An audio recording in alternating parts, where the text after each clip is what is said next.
Your eyes on the times, you walk ready to speak up. But with so many problems, you're exhausted trying to keep up.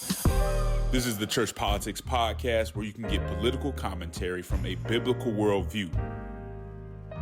We're not trying to be conservative or progressive. We're trying to be Christian in the public square. And I'm black as heaven. I'm made in God's image. Nobody can change my settings. Hey man, cut off my knees and put an end to my search. It's easy to sell your soul when you don't know what it's worth. What you know, good Ann Camp? You're listening to the Ann Campaign's Church Politics Podcast with Justin Giboney, a.k.a. Bishop Cooper's grandson. And I'd like to welcome you to the first episode of 2025. How fast? Was it just me, or did 2024 go by really, really fast? I mean, a lot happened, but it still seemed like the months, like that was the shortest holiday season I think I've ever had in my life. And maybe that's just a product of aging as you grow older. That's the way it feels. But man, I couldn't tell you how fast it seemed that year went by. Now, it again was a dynamic year. I mean, when you talk about this last election season, you know, we've been over this over and over again. That was historic in a lot of different ways. And I'll be the first to admit that I did not predict the outcome of this election. I did not predict that Trump would win so convincingly. Okay, so I gotta eat some humble pie on that one. And I know a lot of folks who listen to this show were very disappointed, if not completely crashing out and concerned about the outcome. But here we are. We're here. We still have agency, and we need to move forward with hope and faith. All right. So I'm going to try to bring some hope and faith to you this year. I hope you enjoy it all. As you guys know, I'll be kind of looking, you know, I'm going to do the show by myself for a little while, bring some guests on here and there, and just kind of feel out where to go from there. All right. So I'll keep you guys posted in that regard. But we're going to have some guests join us, some folks join us a few times, just see where things go, man. We're not going to force anything, but we're going to check out, you know, what's working. The other thing I would say about 2024 is, thankfully, I finished my book. All right. So I wrote a book. Started in 2023, finished it in 2024, and the book is called Don't Let Nobody Turn You Around. It's about how the Black church's tradition of social action can pull America out of the culture war. I think you guys are going to really enjoy it. A lot of you read the first book, which was Compassion and Conviction. I think you guys are really going to enjoy this. This one's a little bit different, a little more history, some more social critique. But I think you guys are really going to enjoy this if you enjoyed the first book, which again was Compassion and Conviction. So look, I think we're going to have a good year. Today, I want to talk about the NCAA. So I'll start with talking about some of the changes that I think needed. Well, I'll talk about why the NCAA needs to be changed. I want to talk about Jimmy Carter and some of the controversy that the death of Jimmy Carter brought. May he rest in peace. And then I want to go into, lastly, what we should look for from a political standpoint in 2025, what to keep your eye on. Okay. And that's where I'll kind of end. But I'm looking forward to this year. I'm looking forward to speaking to you all. I want to thank you all for joining us. As always, I want to give a shout out to all my patrons and supporters and supporting us in what I do and how I do it. All right. You guys are important. This isn't your average podcast.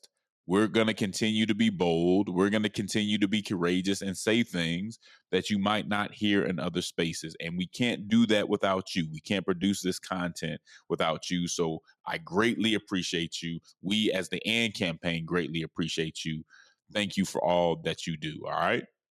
I also want to say that if you are looking for a premium episode, so we do these general episodes, but if you go on patreon.com/churchpolitics, you can actually get a premium episode as well. So as soon as I finish this, I'll be doing a premium episode for those folks who are on Patreon. The beauty of being a patron and subscribing is that you get to ask questions. And probably once a month, I'll just have a Ask Me Anything, and I'll answer some of the questions that we have been asked from the audience. So I always look forward to doing that. And it's a more intimate conversation over there on Patreon. So check it out if you can. But y'all know what it is. Ain't nothing changed. Grab your Bible, get your mind right, and prepare to think not like a Republican, not like a Democrat, but to think like a Christian. Let's get into it. The Bible talks a lot about order. We have a God of order. Order is important, just like justice is important. And even though this is kind of talking about order within worship, I think it still applies to what we're talking about now. If you go to 1 Corinthians 14 through, I'm sorry, 1 Corinthians 14:40, it says, "But everything should be done in a fitting and orderly way." And I think it's just wise for us to think about every endeavor we go into, and how it can be orderly, how we can make sure that it's working in a way that is not chaotic. So I'll start there. And if you've been listening to this show for any significant amount of time, then you know that I'm a very serious college football fan. You know that I played the game and it's by far my favorite sport.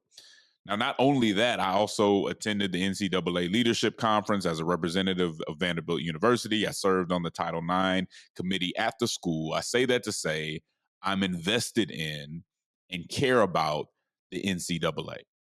I really do. I think it's great for the country. I think it's great for the student athletes that participate in it. And I think it just has a lot of benefits to our culture in general. And that's why I'm concerned about the mess that college football and that college sports in general have become. That's why I'm concerned that the madness isn't just in March. It seems to be madness all around when we start talking about what's going on right now as we speak in the NCAA. But let's go to where this kind of started. And part of where this started was in 2021. In 2021, the NCAA adopted transfer portal rules that allowed student athletes to transfer without sitting out. So before, if you transferred, you would have to sit out a year and then you could play after that. Now you can transfer multiple times with no penalty at all. Not only can you transfer multiple times with no penalty at all, and you see guys who have transferred 3 and 4 times, you can transfer inside the same conference with no penalty at all. So you can play for one team and then play for their rival the next year, no penalty at all. Okay. And at the same time, while in 2021, you had these transfer portal rule changes, you had name, image, and likeness, or NIL, money coming into the scene of college football. So now some players are getting millions of dollars in what we pretend to be NIL deals, but are really just payments from boosters to go to a certain school. Let's be honest. Now, let me start by saying this. So I think that those are the big changes that have made football and college sports a lot more chaotic. Okay. But I want to say this because I don't want to act like it was all good before that. I support players getting paid. For years and years, players have clearly had a market value. And I know too many good players that could barely afford to get home for the holidays, whose families were struggling with the necessities, and they had nothing. They were good players who thousands of people were watching and had nothing to show for it at that moment. Yeah, they were getting an education, which is valuable, but I'm talking about this made no sense because the NCAA was pulling in billions of dollars. This nonprofit was pulling in billions of dollars. And everybody, coaches, schools, TV stations, et cetera, were benefiting from these billions of dollars, except the players. And to me, that was absolutely absurd. And there's no doubt in my mind that that needed to change. But it needed to change, in my opinion, in a more orderly way. This is important because sometimes a system needs to change, but any change is not necessarily the answer, right? So I do agree and sympathize with the need for the system to change straight up. And I will also say that, when coaches were telling kids about being a team and all this other stuff, and then they were leaving before the bowl game and all that, there was a little bit of hypocrisy in the whole culture based on what was going on with these coaches who were making a lot of money, who were demanding the most from the players, who were demanding loyalty from the players, and weren't giving that back themselves. So I sympathize with that point of view. And I believe that the NCAA, because of how much money was coming into it, that it reached a point where I would even say that it was unjust. Right? I think it did reach that point. But I also understand that the extent of the changes and the substance of the changes matter. It's not just change this in any way just to make it different. It's how you change it that matters. And you can't just hack at the rules with a machete. The details matter here.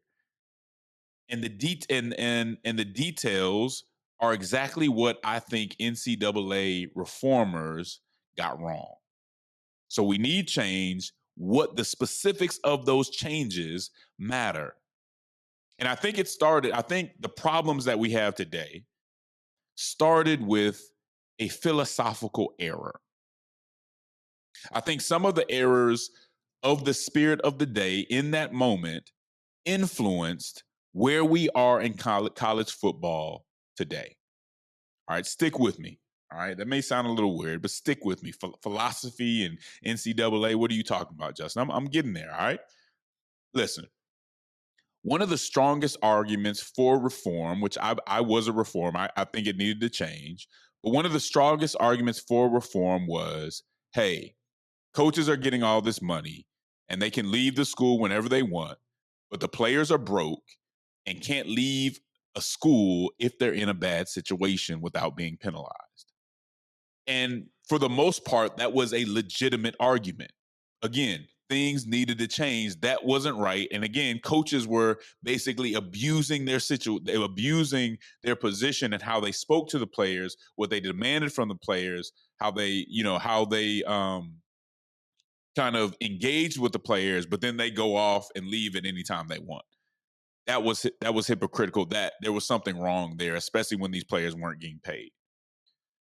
This argument became, though, where this argument moved. So at one point I'm with that argument, but that argument became what I call kind of the player liberationist position. The player liberationist position, where the NCAA and coaches became the oppressors and the players were the oppressed. Thus, we had to do everything possible to help the players get free and punish the system. I think for some people, that's what this became about. This, and keep in mind, I want you to think about the timing of when all this has happened. 2021, obviously they're thinking of these changes leading up to 2021, but we're in 2021. This is right when the social justice movement was popping off, and for very good reason. But there were excesses there. The truth is the players were not getting their due. And I think that's what people were pointing out. And that's why I agreed with reform as a general matter. The system needed to change. But I do think that the players' liberationist, oppressor-oppressed model began to be excessive and really overstated, right? It was overstated, but at the same time, it became the popular point of view. The cool kid commentators and the influencers are now supporting this perspective right when these changes are coming, and it becomes the popular point of view, and most people are just going to take that narrative and apply it on to everything that's going on in the NCAA. And so, instead of correcting the problem, I believe the player liberationist perspective overcorrected, that it actually created disorder, that it was well intended, but again, it was excessive and overstated. All right. The player liberationist model said that players need to have just as much freedom as coaches, or else the system is unjust. But the reality was, yes, players needed more consideration and needed to be paid, but based on the dynamics, it was impossible to treat players exactly like you treat coaches. And we're seeing that now. For one, there's 10 to 20 times more players than there are coaches. Coaches had contracts. The players are supposed to be student athletes. School should matter in this situation. And I'll tell you in a little bit, while when school doesn't matter in this situation, it actually hurts the sport. So the goal of giving the players a very similar situation to the coaches was an unrealistic goal. I believe that you could be fair to the players without pretending that you can put them in the same position as the coaches and not create chaos, right? And so I argue that this unrealistic goal, this perspective, actually hurts everyone involved. The players, the coaches, the fans, the programs, high school kids. And let me kind of detail right now how I think it hurts, okay? Number one, it hurts the game of football overall. And the reason that it hurts the game of football overall is because it's slowly killing the tradition.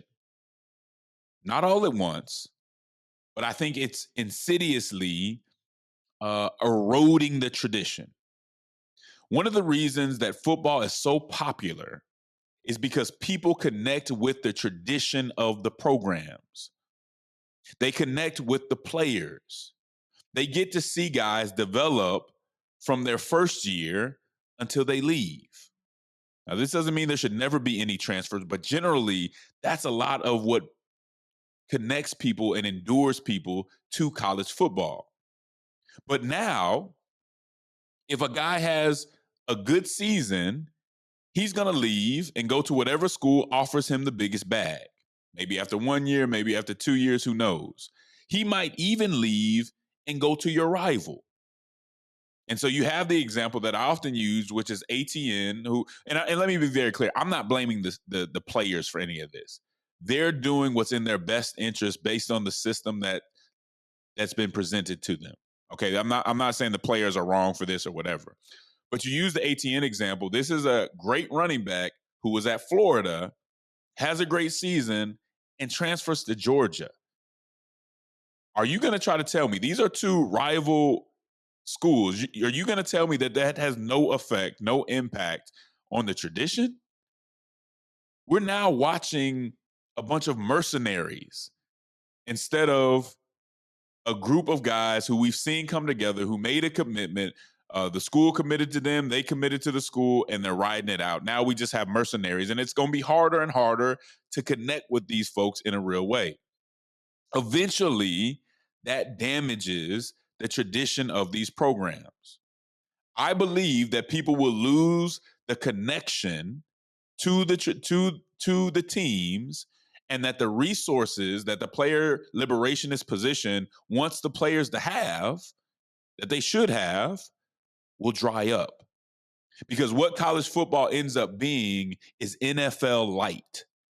And I don't think it can compete with the NFL or other sports like it does now if it's NFL light. There was a big difference between the NFL and college sports, and that was the tradition, and that was the school and student athlete aspect of this. If these kids aren't really in the schools, they're not really attending, they're not going to class and all this other stuff, it's a whole different situation. Number two, I think it hurts the programs and it hurts recruiting. Right now, I want you to put yourself in the position of a college recruiter who is not going out to be some oppressor that they've been made to be. These are guys who are usually former players who are trying to do a job and really give kids opportunity. Put yourself in the position of a college recruiter. As of right now, you can bust your behind and recruit the best class that your school has ever had in the history of the school. And 6 months later, all those kids be gone. They could all be gone.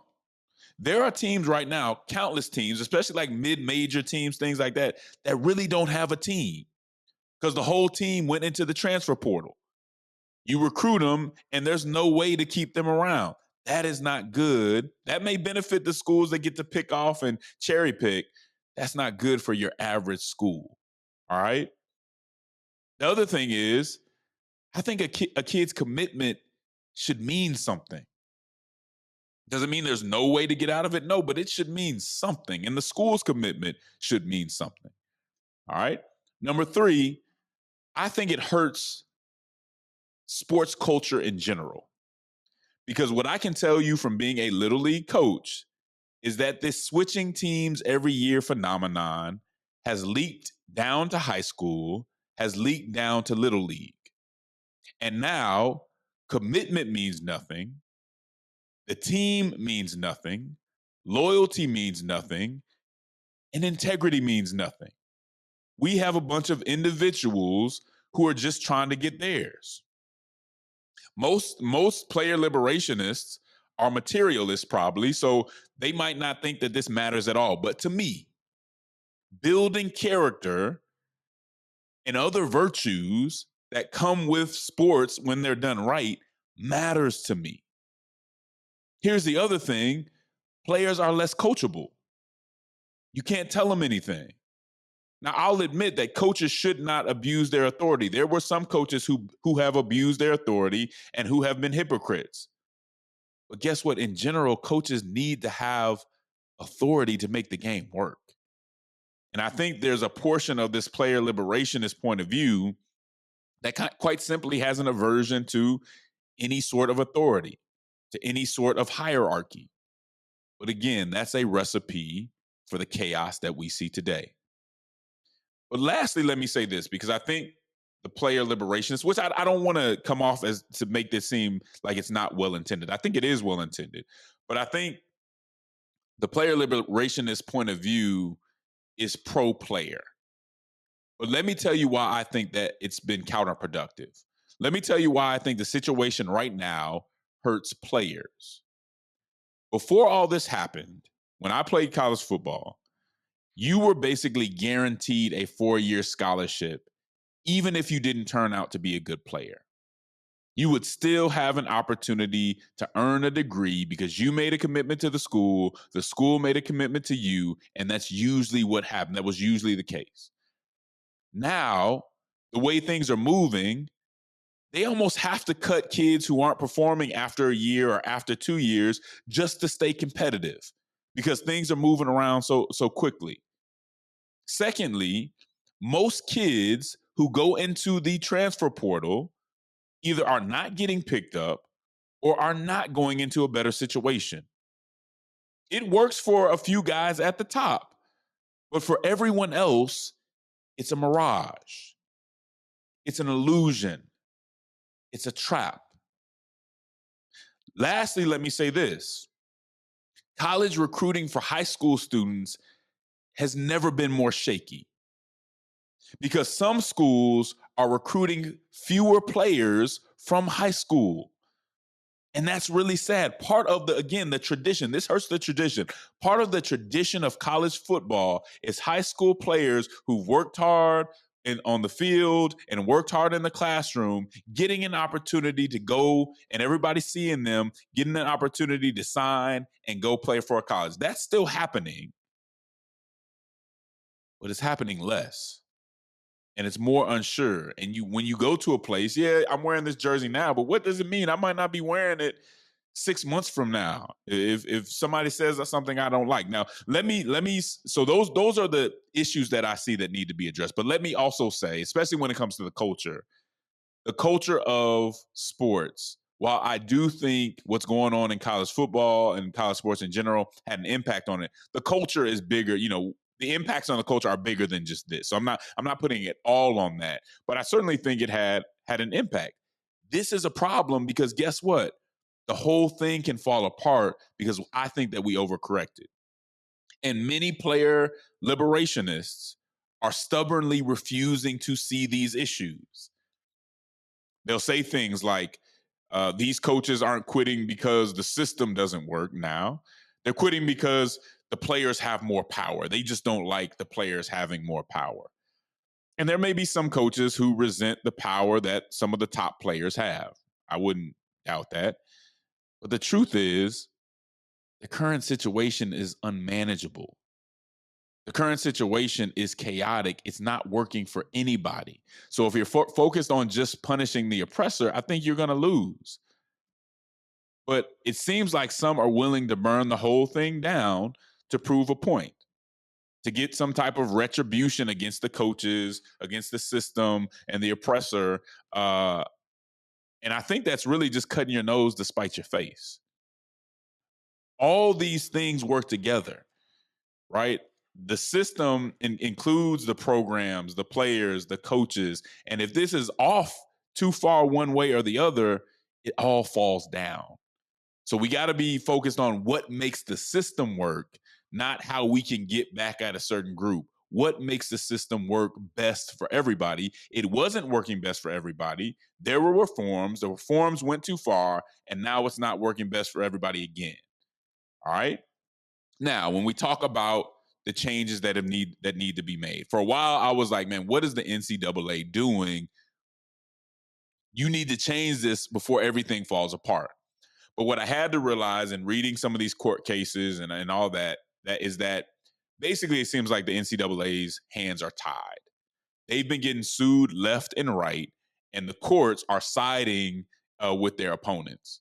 And so I think the NCAA has kind of just thrown their hands up to say, why make changes if these changes are just going to get us sued in the first place? Now, the NCAA's first mistake was making these major changes so fast, all at once, and not, to me, really focusing in on the details. Because when you look at the calendar and all this, I mean, you literally have guys who have to go into the portal while their team is still playing in bowl games, who probably didn't even want to do that. You got guys getting forced into the portal. The timing is off. It's just really bad, all right? So the NCAA has a lot of blame, but I will say at this point, based on how the courts have intervened, and I'm not saying the courts are wrong, but based on how the courts have intervened, their hands are tied. And I'll give you an example that's close to home. Diego Pavia, who is the awesome quarterback from Vanderbilt University. He was a senior this year. He had spent some time in junior college. He sues the NCAA for another year, saying basically my junior college year shouldn't be used against my time in the NCAA. He wins. He gets another year. He'll be playing again next year.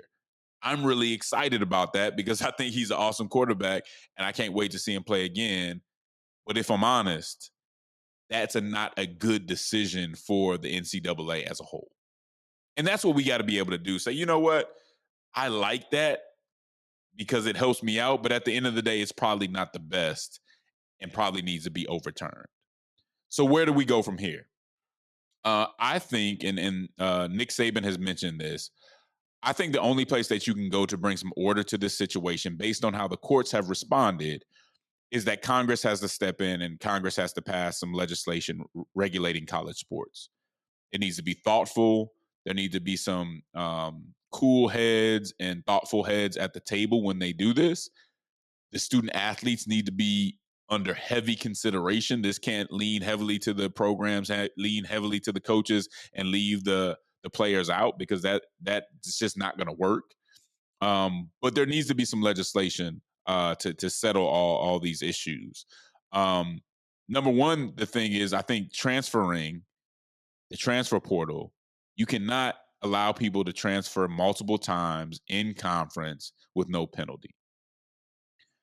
I think kids should be able to transfer, but there has to be a penalty, and it cannot happen multiple times. I'm sorry. I don't think transferring was what was broken.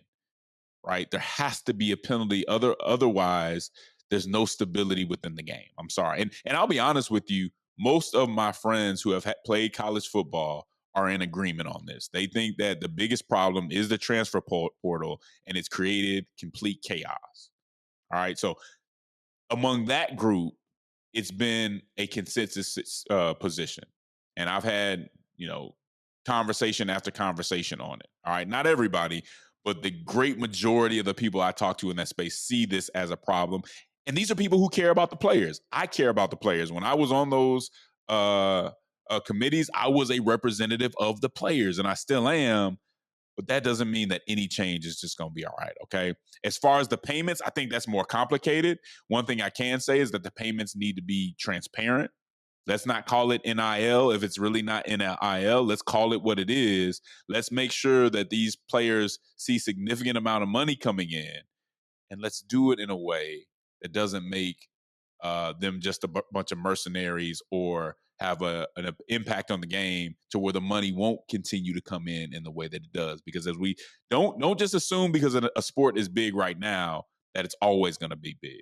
That something can't happen to hurt that sport to where it's not as big as it was. That can happen, and although college football is this monstrosity right now, we can't take that for granted.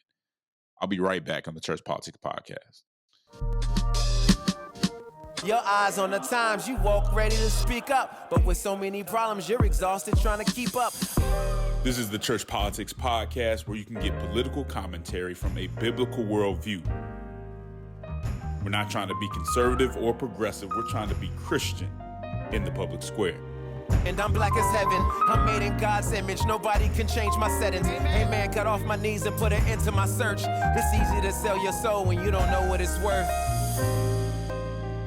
And I am back on the Church Politics Podcast. So many of you who have been listening for a while have heard my sports tribalism theorem. And now, in that last segment, you got to hear my thoughts on the player liberationist position that I think has had a negative impact. I agree with the reform in general, that there need to be reform, but I think this player liberationist position went too far. All right, so y'all got to hear that. On a more somber note, I want to give thoughts and prayers to the family of former President Jimmy Carter, who passed away last week. Jimmy Carter obviously was in office before I was born. I wasn't around to experience his presidency. I don't remember his presidency. But as someone who has been in Georgia for almost 20 years, I have had a chance to see his impact and to meet some of his family members.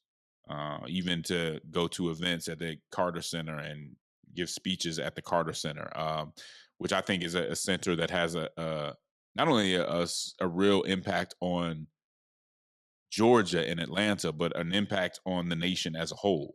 I think they do very good work. His grandson, Jason Carter, is an acquaintance of mine, and anyone I've met from the Carter family has been kind, seems to be in politics for the right reason. Even me and Jason, we may not have always supported the same candidates, been on the side of the same issues, but I never saw him practice politics in a nasty way that we see from a lot of people in politics. And I think the spirit that his grandfather had when it came to how he approached politics has had an impact on that family in general. And I think on a lot of people in Georgia politics in general. And so I want to thank him for that. This is a president that was he had a complicated presidency. The question that I want to ask today is, and one of the things that really blew up on the internet was he a Christian or not? So he was a professed Christian. Some might say that he was more of a neo-Orthodox Christian or a liberal Christian. And right after he died, the Theo Bros and folks like that were rushing to make the point that he wasn't a Christian. Not only did they want to say that he had a failed presidency, but rushing to say that he was not a Christian. And I want to caution us, because basically they were saying he didn't go to heaven. This is somebody. I want to caution us before we rush into those kind of judgments. Number one, most of the people talking did not know Jimmy Carter. Probably never had a conversation with Jimmy Carter. Most of the people talking probably hadn't even read one of his books, watched several of his speeches, but because he was on the wrong side of the culture war, he could not have been a Christian. I think we should be very cautious to rush into that type of condemnation, to rush into making that judgment, because honestly, we don't know someone's heart.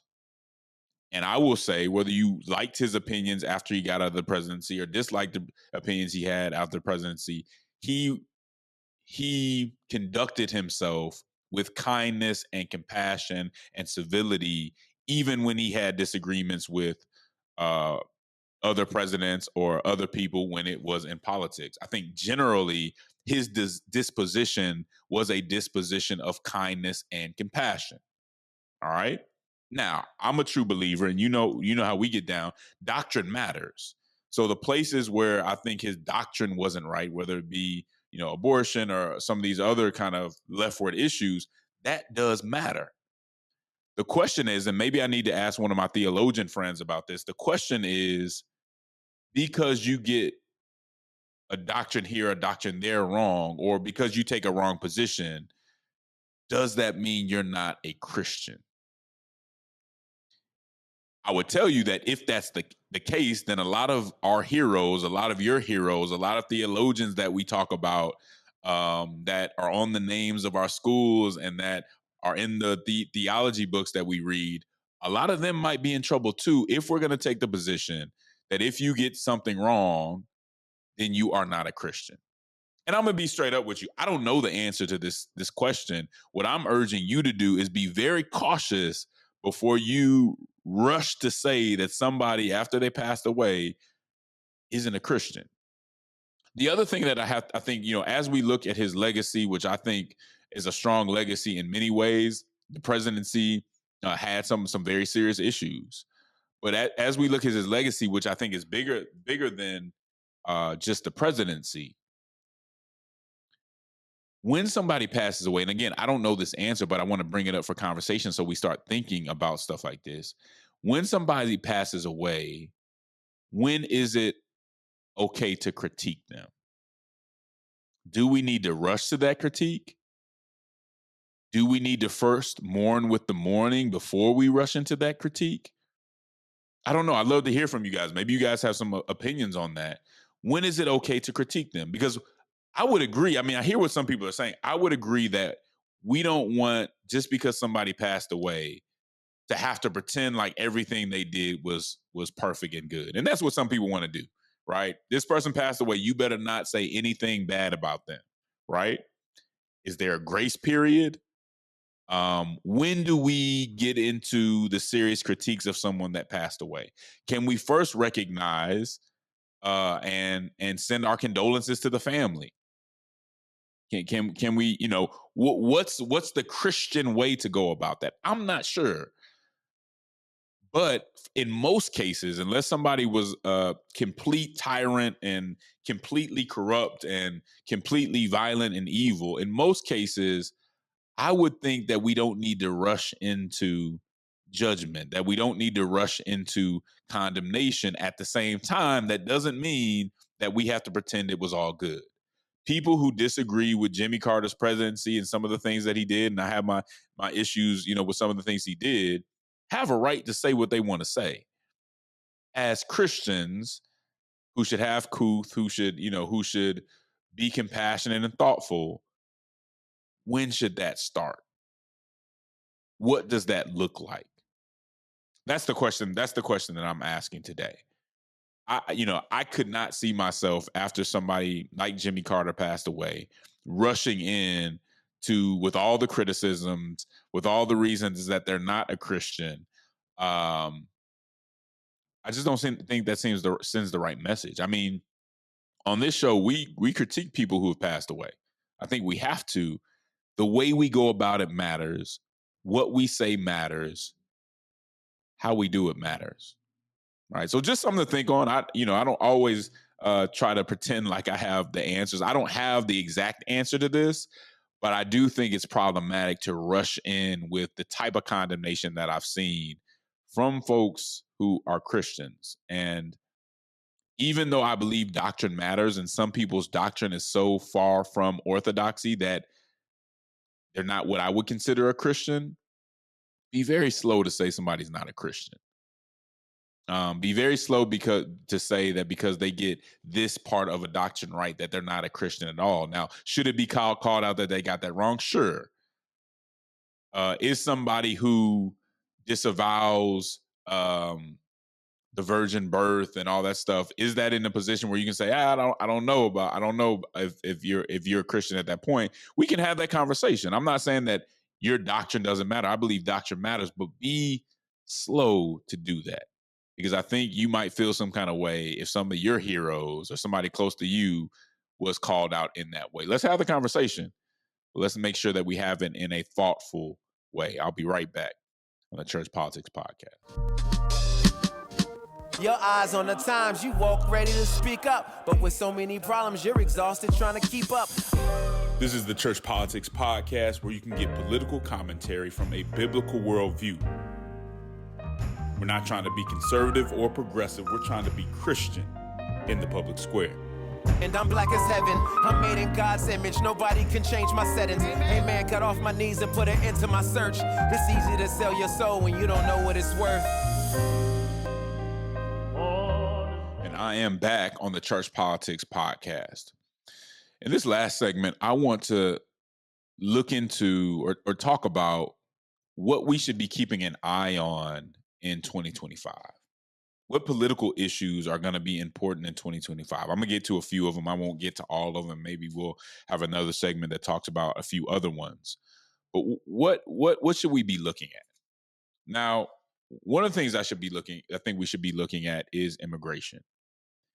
It seems clear to me that in the presidential election, the majority of Americans spoke up and said, we need more security on the border.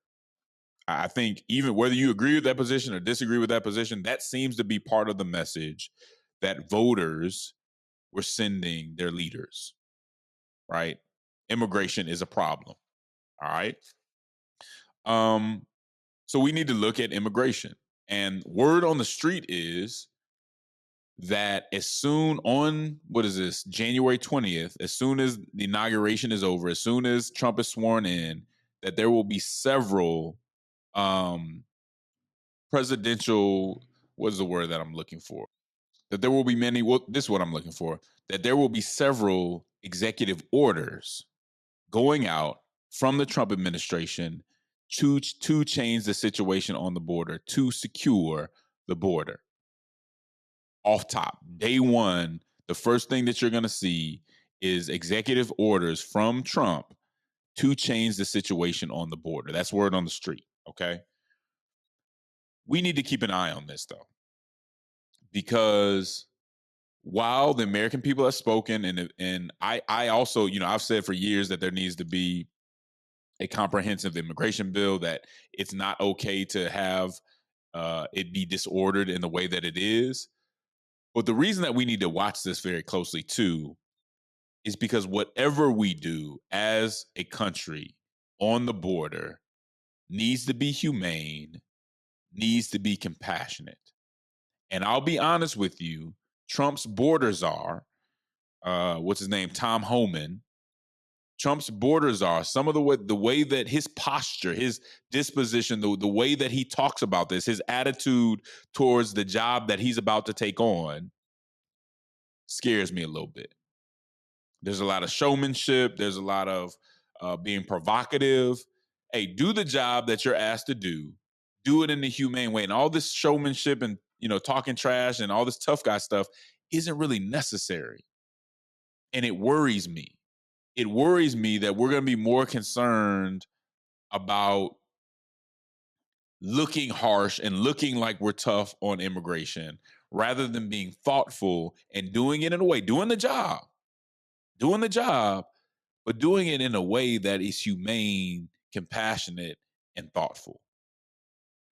Christians, the church, needs to keep an eye on this. And I would say, regardless if you are someone who is big on border security, regardless if you're somebody who, has more so focused on the other side of the issue, we all should be looking at this, and we all should be able to say, hey, let's make sure we do this in a way that is not just tearing families apart, overly harsh. That can be done. Regardless of where you are on that, we should all want this to be done in the right way, because how you do things matters. So let's keep our eye on what's going on with immigration. There are image bearers who are depending on us to keep our officials accountable. Now, again, Donald Trump is the president. His border czar is Tom Homan. You have to give them a chance to do something. But we should be watching and ready to hold them accountable if they do it in a way that is wrong, unjust, or inhumane. All right? I'm not one of those people who's going to act like Trump isn't the president and I'm just going to go against him before I even look at what he's doing. I'm going to keep my eyes and see what they're doing, but be very ready to stand up and speak up and get churches together to do the same if it's not done properly. But you got to give them a chance, but you got to at the same time be watching and ready to hold folks accountable. The second thing I'm going to keep an eye on is the healthcare system. I think our healthcare system is terribly broken right now. People going into debt, people filing bankruptcies, what these insurance companies are doing when they're delaying treatment, or it's just so much going on that needs to be fixed. Now, we're not going to get, I would be very surprised, and I don't even think it was part of Trump's campaign to say that we're going to get some kind of comprehensive healthcare bill. That's not going to happen, unfortunately. But I am going to keep my eye on Robert F. Kennedy and his position and the changes that he might make. Now, I think that some of his positions are a little out there. But I do, in general, agree with some of the things that he has said about how the system needs to change. And I want to see what changes is he going to make. Is he going to go too far? Is he going to overreach? Or is he going to change some things that have a direct impact on Americans that Americans can see and benefit from in the short term? I think the Trump administration has an opportunity here. I think they have an opportunity to reform something that very much needs to be reformed. Are they going to do that in a constructive way? I don't know. That's kind of what we have to wait and see. But again, I'm the type of person that, look, Trump, you don't even got to like it. Trump is the president. Let's see what they do. Are they going to overreach? Are they going to do it the right way? If they do it the right way, I'm going to say they did it the right way. And some of y'all ain't going to be happy with me. But if RFK does some things that are helpful to America, I'm going to say RFK did some things that are helpful to America. And those of you that crashed out, I know some of you were so Kamala supporting that you may not even be listening right now. Like there's people probably who left because we had the audacity to critique both sides. I'm going to compliment the Trump administration when they get something right. I hope they get this right. I'm not assuming they're going to get it right. If they get it wrong, I'm going to have something to say. I hope they get this right because there's so much room for positive change. And I want to see what RFK and the Trump administration do on this. Okay. So those are my two big ones for the Trump administration. That's what I'll be watching. I also kind of be watching what goes on with the consumer protection. It seems like Lena Khan is gone, and y'all know how much I love Lena Khan. It seems like she's not going to be there. They've already named a replacement.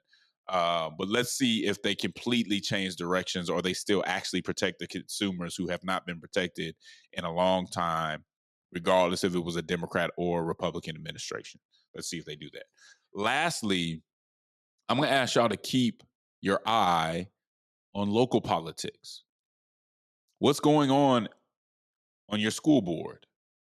What's going on with the taxes in your community? What's the literacy rate among the children in your community?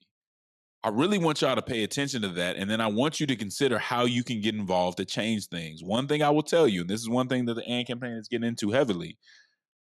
After the pandemic, a lot of children are behind in such a way that they may never catch up, especially when it comes to things like reading. May never catch up. The church needs to step in. The church needs to have something to say. So I want you guys to keep an eye on local politics to see what's going on, because you can have a more direct impact on what's going on there than you do when it comes to national issues. Not that the national issues aren't important. Well, that was our first episode of 2025. So thankful that you came back this year. So thankful to have the opportunity to talk to you again. Y'all know what it is, AND Camp. There's a cross that neither political conservatism nor progressivism is fit to bear. There's a civic hearing in need of faithful witnesses who love social justice and won't surrender the truth to be loved by the world. Politic with the boldness and compassion of Jesus Christ. Until next time, AND Camp. I'll let you. Your eyes on the times, you walk ready to speak up. But with so many problems, you're exhausted trying to keep up. This is the Church Politics Podcast, where you can get political commentary from a biblical worldview. We're not trying to be conservative or progressive. We're trying to be Christian in the public square. And I'm black as heaven. I'm made in God's image. Nobody can change my settings. Amen. Got off my knees and put an end to my search. It's easy to sell your soul when you don't know what it's worth.